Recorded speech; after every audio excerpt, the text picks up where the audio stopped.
Welcome to WILSA's first speaker event of the year. We'd like to thank the Student Affairs Office for sponsoring this event using the Hyatt Fund.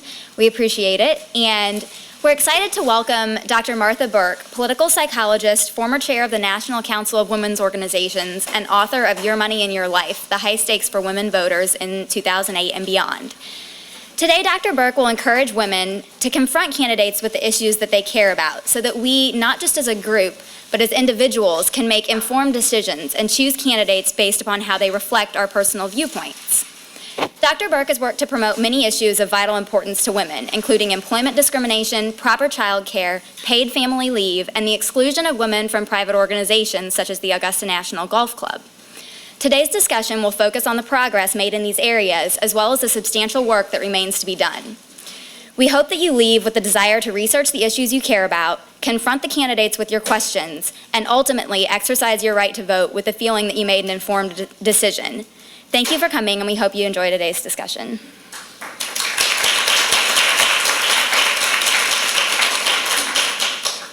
Thank you very much, Allison. I am honored to be here, and I thank you all for coming, even those of you who got here after the food ran out.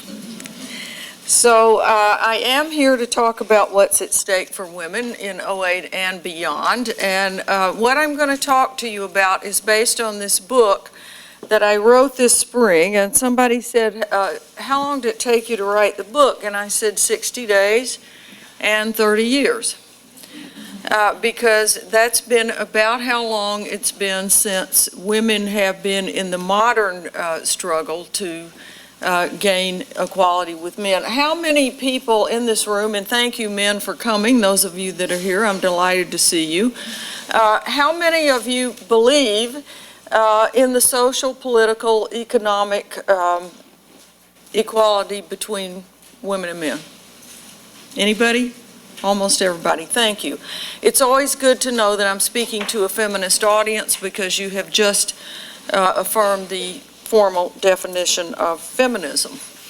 I have been asked to, well, first I have to tell you how the book came about and how come we're talking about these issues. I was a consultant to a political campaign in the presidential primaries, and I realized going out to talk to women with my candidate and without my candidate that many women on both sides of the aisle sort of knew about issues that they ought to care about, but they sort of didn't know either.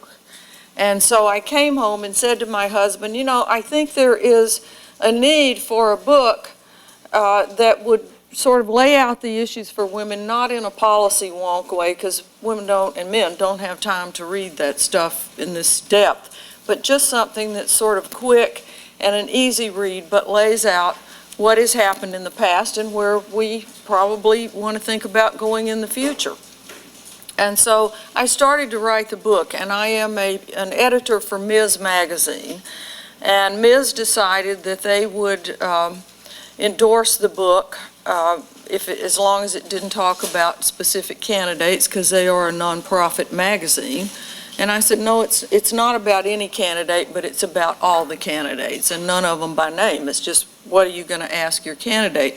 But the most immediate question was, what are we going to name this book? So I'm busy writing away, and I have no title for the book. And one day I am out having breakfast with some women friends, and they were talking about it, and they said, well, you know, why are you doing this? And I said, because I don't want women to get screwed again in the elections. And they said, that's it, screwed again? That's the topic of the book. And I said, I don't know, it would be provocative, but have to think about it. Now, I swear this is a true story. So I go home that morning, and my husband, who has been helping with the book in terms of editing and the technical side of it, I walk in the door and he says, I've got the title of the book. And I said, oh, really? What? We've just been talking about that. And he said, Screwed Again. Well, ultimately, cooler heads prevailed. So that's not the name of the book. But we do want to talk about why it is important to know the issues. But first, I've been asked to speak a little bit about sort of the history of the women's movement, beginning with suffrage, because we did just celebrate Women's Equality Day, which is the anniversary of the day that the 19th Amendment was ratified and women got the vote. And rather than my talk about women getting the vote, I'm going to give it to you in the words of a suffragist, Carrie Chapman Catt. Here's how hard it was. To get the word male, in effect, out of the Constitution cost the women of the country 52 years of pauseless campaign. During that time, they were forced to conduct 56 campaigns of referenda before male voters, 480 campaigns to get legislatures to submit suffrage amendments to voters, 47 campaigns to get state constitutional conventions to write women's suffrage into state constitutions, 277 campaigns to get state party conventions to include women's suffrage planks, 30 campaigns to get presidential party conventions to adopt suffrage planks, 19 campaigns with 19 successive Congresses before women got the vote in 1920.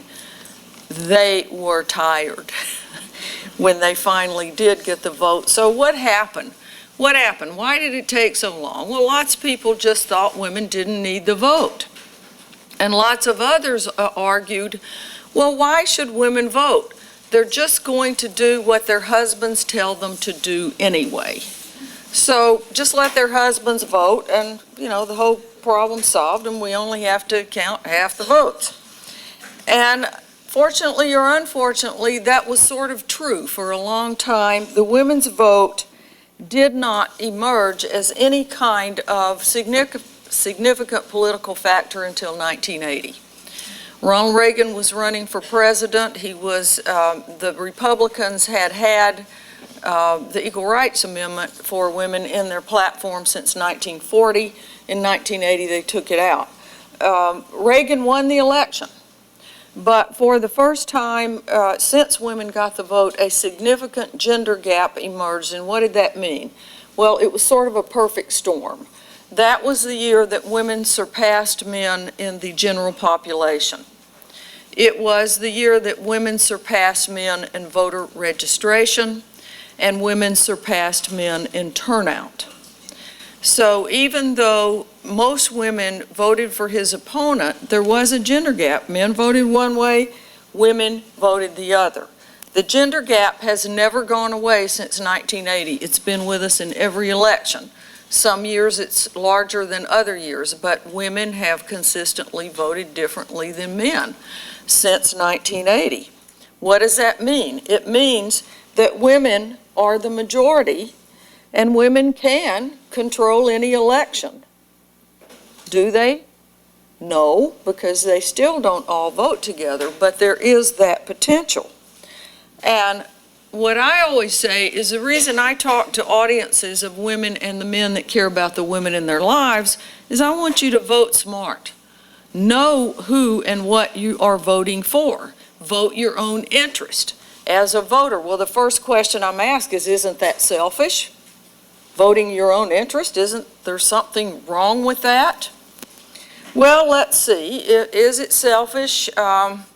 We have a pay gap in this country somewhere between 77 and 80 cents on the dollar between women and men, and that's for full-time year-round.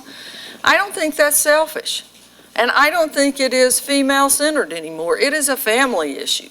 If all families had 100% of the pay that their workers were due, we would have fewer people in poverty, we would have fewer people on public assistance, and we would have more money in the tax system to finance the government and the services that we care about. We maybe could get another fire truck in Nashville, or as a caller said to me this morning, something for the schools. But we have to create a fair system of pay before we can do that. So I don't think pay equity is selfish. Well, what about child care? Isn't that selfish? Well, who are going to be the workers of tomorrow? Who are going to be the citizens of tomorrow? We are the only industrialized country on the planet that does not have some kind of child care assistance. You know, while I'm on the subject of kids, I want to say that we have kids entering schools, and I live in Albuquerque, New Mexico, where we have a pretty decent health care system for poor people, but not decent enough. We are seeing kids coming to school, first grade, who have never seen a doctor. This is the United States. We have kids 6 years old who have never seen a doctor. I do not think that it is selfish to say, when you vote your own interest, vote to take care of the children in this country. Is it selfish to want paid family leave? Again, we're the only industrial country that does not have some form of paid leave or paid sick leave. No worker in the United States is entitled by law to paid sick leave unless they happen to live in San Francisco, which passed it as a city requirement about a year ago. What about freedom from violence? Is it selfish to say I don't want to get beat up in my own home? Is it selfish to say if I do, I don't want to lose my job if I have to go to court or go to the hospital? Yet that is what we have in this country in too many places, and too many people are still saying that family violence, particularly family violence against women and kids, is a private matter. We shouldn't be concerned as a society about that. It's selfish if you want to think about it. I don't think so. I don't think so. What do women think? And do they think differently than men in the electorate? Well, yes, they do. Women feel more strongly. Now, when I wrote this book, the war was the #1 issue before the voters, women and men. But women were a little more anti-war than men. They wanted to end the war, to bring the troops home. And guess who had the most majority in that poll? And it was a poll that Lifetime Television did. Of what you wanted to do about ending the war. The most anti-war group in the Lifetime poll was a surprise. It was Republican women, followed by Democratic women, followed by men of both parties.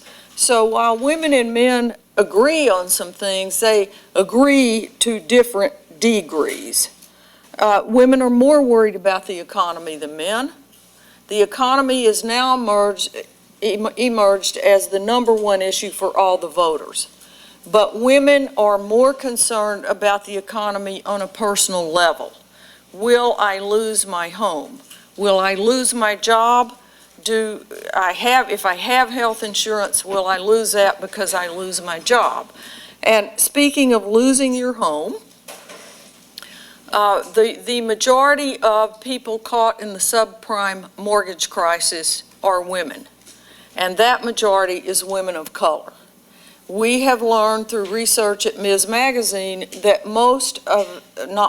a good number, I should say, I don't know the exact number, but quite a few of those women could have afforded a regular mortgage. But they were targeted for these subprime loans because they were first-time homeowners. They didn't know a whole lot about it.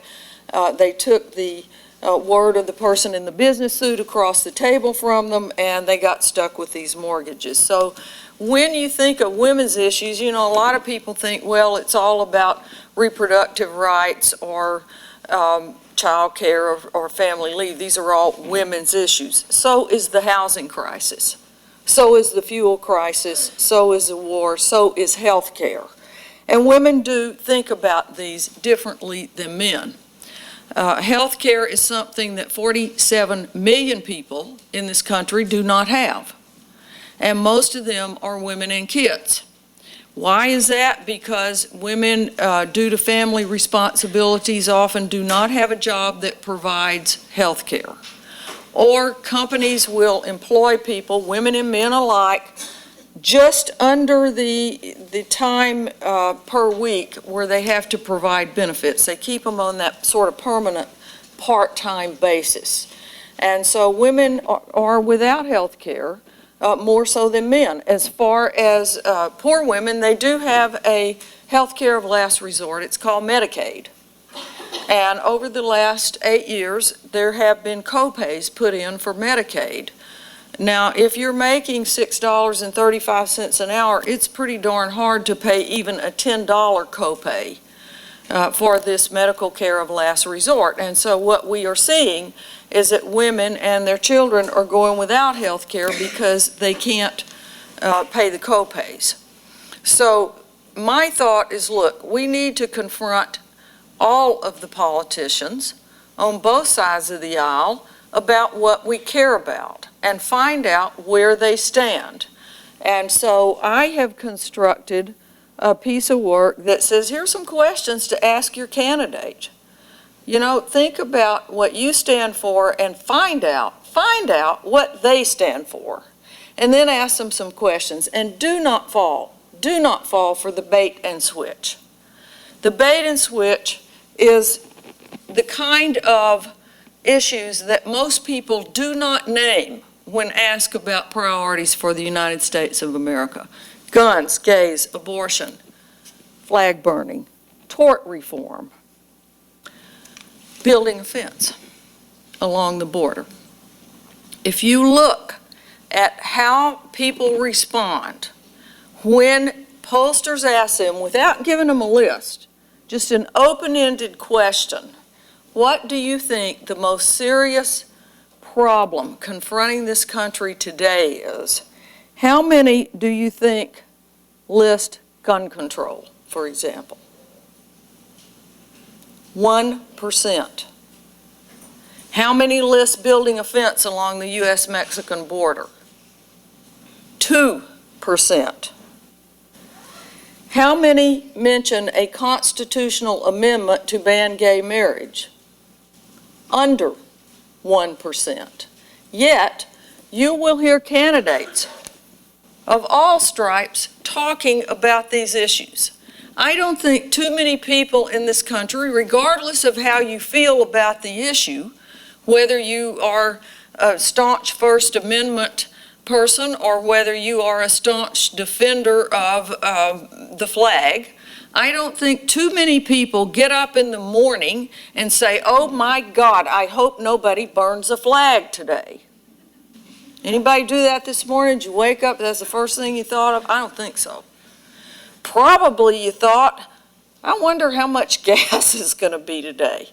Do I have enough money to get a quarter tank to get to school and back? If you're a working person, a working woman, you may be thinking, God, I hope none of the kids get sick today because I don't have any child care if they do, and if I miss work, I'm going to miss pay. If you're a woman, you may also be thinking, I hope nobody pinches me on the rear today because I need that job and I cannot complain. So these are the things that people seem to really care about and politicians don't want to talk about. And my thought is we must confront them. We must confront them about health care. If you think that the free market is the solution to health care, that's a point of view that a lot of people have. If you think that single payer is the answer, that is a point of view that a lot of people have. But how do we know what the politicians think? And we hear a lot about socialized medicine. We don't want socialized medicine in this country. And one thing that I have learned is that the politicians don't know what socialized medicine is. So I'm going to tell you. And you're going to be surprised to know that we already have it. It's called the Veterans Health Care System.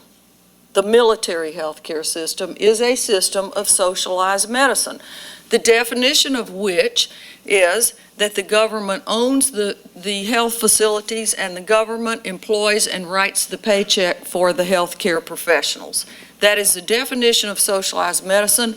We have it in that system, and neither party or any candidate that I have ever heard of is advocating socialized medicine for the United States. Yet, you will hear other programs such as the Children's Health Insurance Program, which has been vetoed twice in the last few years, described as socialized medicine. You will hear single payer. What does that mean? Oh my God, it's the government taking over the medical system. Well, let me tell you something. I have a government medical care that is single payer. It's called Medicare. We've had it for over 30 years. I don't think you will hear too many seniors who have been liberated from HMO hell when they got on Medicare talking about, oh my God, socialized medicine is going to bring down the house here. And all I'm saying here is whether you feel like the insurance company should still have a role or not, or whether everybody should have coverage or not, you, as a voter, are entitled to know what that candidate thinks, and for that candidate to be educated enough to be using the right words. It's really not that hard. But we don't know because they don't want to talk about it. They don't want to talk about it. What are some of the issues that are going to affect you in this room? Mostly the women in the room, because you do, unfortunately, have less access to credit and less access to loans. That's student loans. That is student loans. What happened to student loans? Why are they so high? Why are so many people having to default? What happened? Well, student loans used to be locked in at 1.2, 1.3%. They now can go as high as 8%, and the banks are not very well regulated about how they handle student loans. Ask the candidates, what are they going to do about that? Are they going to do anything? Do they care about it? Or do they think you should just fend for yourself? Other issues that affect young women more than men are sex education in the schools.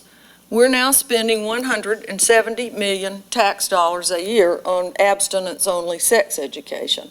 And that doesn't mean, I as a feminist do not advocate free love. Do I look like a free lover? But many people accuse me of it because I say I think kids, and my state has turned down the abstinence-only education money, as have 8 other states, because the teen pregnancy rates are rising. Teen pregnancy is a big problem, and the lawmakers do not think that teaching them that abstinence is the only thing is the right way to go about sex education. Do I wish kids would refrain from sex? You bet I do. You bet I do. I have 2 teenage grandchildren. Do I want them out having sex in a backseat of a car somewhere? No, I don't. But what we've seen is that these programs are not working. Teen pregnancy is on the rise, and our tax dollars are going to continue to fund them. If you think that's good, you should vote for it. If you don't, find out where that candidate stands. It's as simple as that. Finally, the last thing that really affects young people in this room, women and men, is probably going to surprise you, but it's Social Security. And why is that? Because candidates and parties differ on whether the system should be privatized. It's women's main retirement. Without Social Security, half the women elderly women would live in poverty. That's pretty shocking. But if you think that you should be able to invest your Social Security dollars, that's a point of view a lot of people have. Think about this, though. Suppose your mother, grandmother, grandfather did that. And they invested in, let's pick a company at random, Enron. And they looked up one day and that investment was gone. Who's going to write the check every month? You are.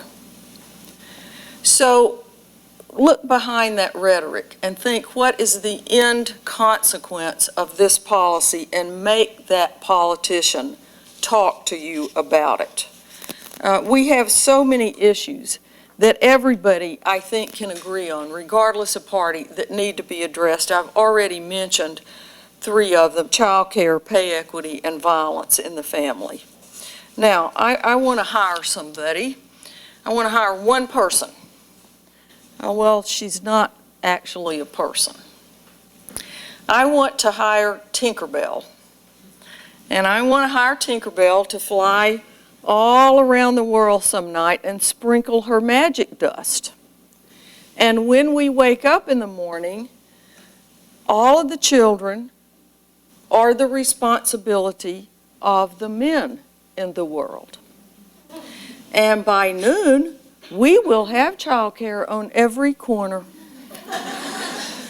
But since I can't hire Tinkerbell, I have to hire somebody to go to Washington and advocate for that. Because my son's families are paying $10,000 per year per kid to keep a child in daycare because they need 2 incomes. And they're not high income. So that's a really hard thing to afford. Now a young mother said to me recently, well, do you want government centers? Do you want your child in a government center? And I said, well, yeah, I think I do. I think the public schools are government schools in the sense you mean, and my kids went to public school and they did okay. So it's all in the words. It's how you talk about it. Now, we've been through a number of majorities in this country, and I'm going to end pretty quickly because I know you will have questions. We have been through the moral majority. We've been through the green majority. We've been through the silent majority. We've been through the permanent conservative or the permanent liberal majority. We've heard about all these over the years. Well, there's been a permanent majority since 1980, ladies and gentlemen, and you're sitting in this room.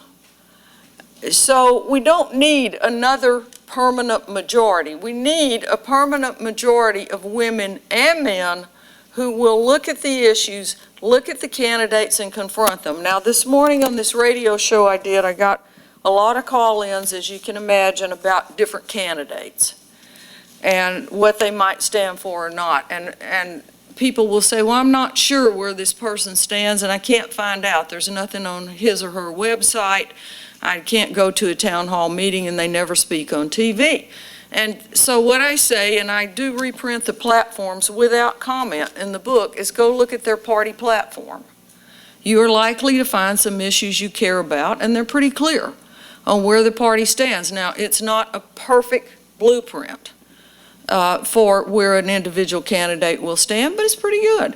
It's pretty good. You can get an idea of their general philosophy and where they want to go with your country and where they want to go with your future. Now, finally, I have to say, again, going back to this morning, and I'm getting this a lot around the country, got a caller so irate that you could hear the voice shaking, saying, I am so mad at the media, the way they're treating so-and-so, I'm just going to vote for the other candidate. I've changed I've always voted this way and now I'm going to vote the other way. I can't stand the way the media is treating this candidate. And I said, wait a minute. You're mad at Wolf Blitzer, so you're going to vote for somebody you didn't intend to vote for to get back at Wolf Blitzer? I don't think he's running. And I don't think you're voting against your own interests because you're mad at the media is going to change much for your future and your kids. And this is the kind of stuff that we are being given by the media. I don't care which side of the aisle you're on. You've got a legitimate complaint about how the media treats the election. They don't ask the hard questions anymore. And have you noticed there's no diversity, zero diversity in who's asking the debate questions? Have you noticed that? If we just had a little more thought and held our media accountable, maybe we wouldn't be in a situation where people are changing their votes because they're mad at Wolf Blitzer. So that's all I have to say to you directly. Oh, one more thing. What is important for women employment-wise, and you all are lawyers or going to be lawyers, or most of you, I think one of the most important issues before the electorate is the Supreme Court. Now, why is that? Most people immediately think, oh, it's abortion politics. Well, it is that. But we have had a landmark employment decision come down, and that was Ledbetter v. Goodyear in this last session of the Supreme Court. It greatly weakened the ability for redress for pay discrimination in terms, I'm sure you all know the case. If you don't, we can talk about it after. So when you're watching your candidates, what I say is try to figure out whether they're pro-corporate or pro-worker, and whichever side you come down on, be sure that you vote for candidates that will support that kind of court, because it's going to make a huge difference, maybe for a generation. No one knows better than you how long court decisions last. They last a long time. And we have at least 2 members of the Supreme Court that will likely leave in the next session. And over the next 8 years, it could be as many as 6. So it is possibly a life-changing election in that way, and I just urge you to think about it very, very carefully. We need a little time for questions, so I'm going to end. Thank you.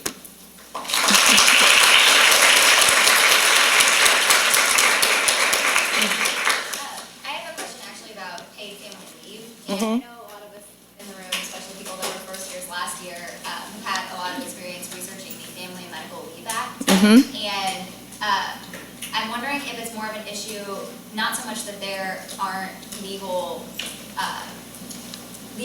acts in place, but maybe the implementation and whether those benefits are actually being utilized by employees, and if they are being utilized, if it's having any kind of detrimental effect on the employee future. Yes, it does. The question is family and medical leave being used very much, and if so, what's the effect on the person that takes it? It's pretty clear, unpaid family leave, which most workers cannot afford, and for those of you who have forgotten or do not know the nuances of the law, if you work for a company that employs 50 or more people, you're entitled to 12 weeks of unpaid family leave after a certain period of being with the company for your own illness, care of a sick child or elderly parent. Now, most people can't afford to take it, but what I have learned, and I've done a lot of research on this, is it's still looked at as a women's benefit. And it is mostly women that take it. And when that happens, she is often viewed as a less serious worker, somebody you can't depend on, and blah, blah, blah. And it is detrimental to careers. If we had paid leave, other countries who have it have shown that men will take it as well. And Sweden is my very favorite country to cite about that, because they have a use it or lose it. And both parents are eligible, but each has to take his or her turn. You can't say, well, honey, you take all the leave and I'll just go to work every day. You can't do it that way. You have to take it. I have found one company, and only one, that has close to parity in women and men taking it, and that's Ernst & Young. And I talked to them a very long time about how they did it, and they said, we made it normal for men to take it. We advertised it. We talked about it when they did take it. The higher management, male management, has taken it to provide a role model, and I think that's what we have to have. I'll tell you just briefly that Senator Dodd's bill for paid leave does not take, it's a wonderful bill. It works on an insurance system like Social Security. It's going to cost the employer a whopping $6 a month per employee, and it is going to cost the employee a whopping $6 match. And that's something I think we can afford. So I urge you to go take a look at that bill. It's a bipartisan bill. It's Dodd and Ted Stevens of Alaska. Other questions? I just had a quick question about the media. Obviously seems to be driving a lot of how the message is delivered, and it seems like the media does tend to treat women as one solid block of voters, and they also tend to treat, they say that women's issues, they sort of trivialize them as well. And so how do we confront the media with both of those things? Well, I think the media do listen to emails and messages. And we have, despite what's in front of the cameras, I just read yesterday that whichever network had taken Sean Hannity and the other guy, the screamer from the liberal side, Olbermann, taken them off because they got so many complaints that all they did was scream and degenerate into, non-productive arguing. And I think that's what we have to do as consumers of the media, and, go to alternative media some too, because often you can find out things that you didn't learn. I'm a big fan also of the BBC, because they report on a lot of stuff that goes on in the United States that our networks ignore. So I think it's a good thing. There was a question over here somewhere. Yes? Yeah, I just want to expand on what you had said about socialized medicine. The McCain campaign was quoted as saying, in their healthcare plan, you don't want a bureaucrat standing between you and your doctor. And I saw an interview with Michael Moore on Larry King last week. Whatever you think about Michael Moore, he had a good point. He said, well, if government is of the people, by the people, and for the people, when they say that there's a bureaucrat standing between you and your doctor, what they're really talking about is you.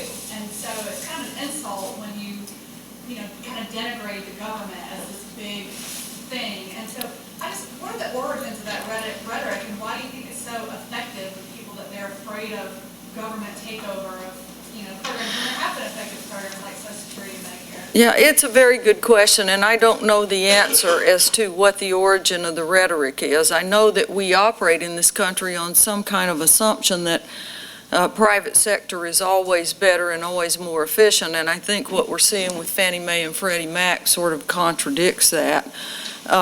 Speaking of my own experience, I'm on Medicare now, and there's nobody between me and my doctor. When I was with Kaiser Medical, I had to get permission from one doctor to see another doctor, and I had to wait, and that was a gatekeeper that did not happen to work for the government, but it was a gatekeeper nevertheless that worked for a private corporation in the insurance business. So that is something that we all need to think about, and your question is right on point, because when you hear this stuff, ask yourself, what does that really mean? I had somebody ask me recently, well, do you want government agents coming to your door to enforce whatever it was? And I said, look, if I'm getting robbed, I dadgum sure want a government agent, a cop, coming to my door, yes. So, yeah. A similar topic question in that I hear so many women, and they're bright women, they're not, stupid. They're bright women, they have careers, but don't seem to grasp the importance of our elections and asking the hard questions. Do you have any hints or any way we can energize women to really take an interest and ask the hard questions and really hold folks accountable? I just see women even more than men oftentimes sort of abdicating that responsibility. Well, I'm not sure I agree with you about that. I think women sometimes do abdicate that responsibility. I think an awful lot of people, though, women and men, vote knee-jerk. They vote on some kind of rhetoric, again, back to, well, how do you feel about gay marriage? Regardless of how you feel about gay marriage, it's not going to affect the great majority of the people in the country in the same way economically as, let's say, the war, which cost us $1.5 million per minute. Since I have been up here talking about the mortgage crisis, we could have bought 200,000 homes outright. If you don't think that's a good idea, that's one thing, but it is a fact of where we spend money, and I think a lot of times people don't look behind it. So it's all back to the same big ball of wax. The media are not helping either, and so it's up to us as individuals. Do you think it's legitimate at all that women just want a woman in the office, whether it be Clinton or Pamela, the idea that at least if there's a woman in there, they'll be concerned for people? They will be what? Concerned about you. No, I don't. And I've been asked as an individual a lot about those two candidates, Clinton and Palin. Now, I'm going to speak to you as an old feminist. We always had, in the feminist movement in the 1970s, when we got a lot of protective legislation passed, like pregnancy discrimination, equal credit, we had an expression about the Equal Rights Amendment, and it was in my lifetime. In my lifetime, I want to see an Equal Rights Amendment in the U.S. Constitution.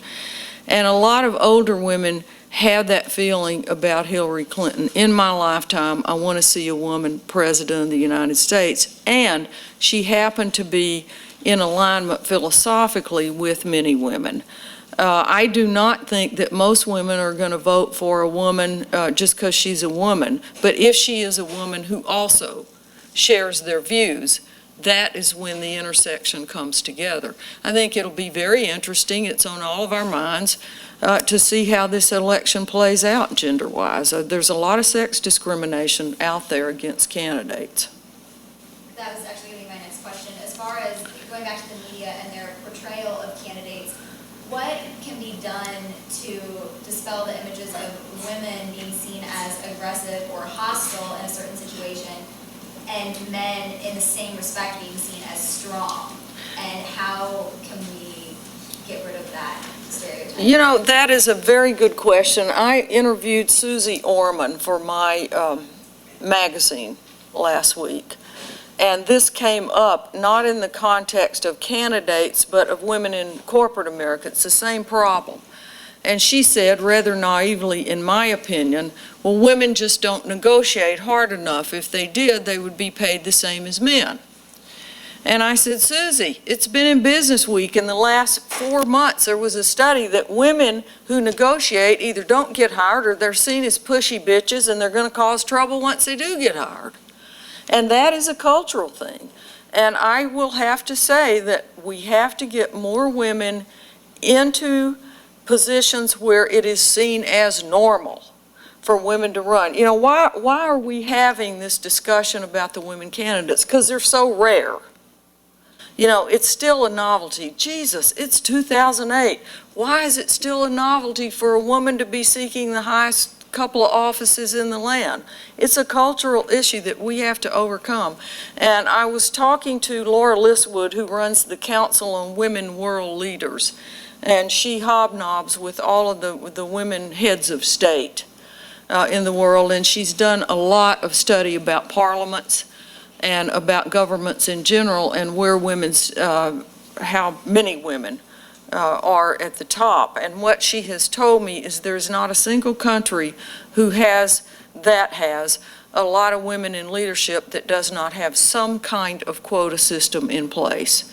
And by that, it means the parties must nominate an equal number of women and men, and usually it's parliamentary democracies that do this, and therefore you will assure an equal number of women and men. When we get that, then you know, the people doing the looking at the candidates will have different faces and different opinions, I think. But it's a long slog. And I have always said I'm in favor of quotas. I just want some new ones that work as well as the old ones that aren't written down anywhere. How do you get people beyond the talking points? Like if you ask them a pertinent question that you're interested in, several people, we've seen it on the media recently, that they will speak to their issue that they're trying to get across, 1, 2, 3, even though a commentator is saying specifically answer my question.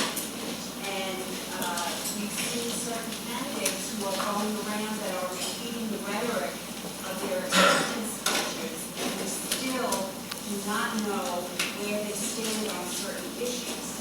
How do you, is it emailing, how do you get them to answer your specific question as you outlined, and also to get away from the rhetoric and into the meat of where you know where they stand? Well, there are a couple of ways to do it, and it depends on the context. If you're just watching them on TV and the commentator isn't getting anywhere by asking them that question, they're not going to answer it. That tells you something right there. But I am a big believer in the use of websites. Now, do I believe that the candidate reads every email? No, I don't.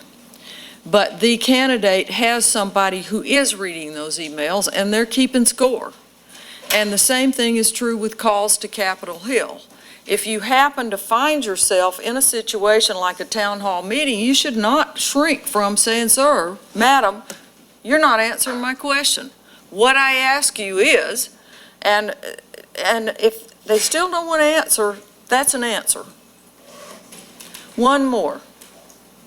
Yes. What do you say about the fact that some people claim that women, a lot of times, especially in politics, bring each other down? So recently, Laura Schlesinger made a public statement about criticizing Sarah Palin about how she went back to work soon after having a baby, and a woman with 5 children shouldn't be running for office.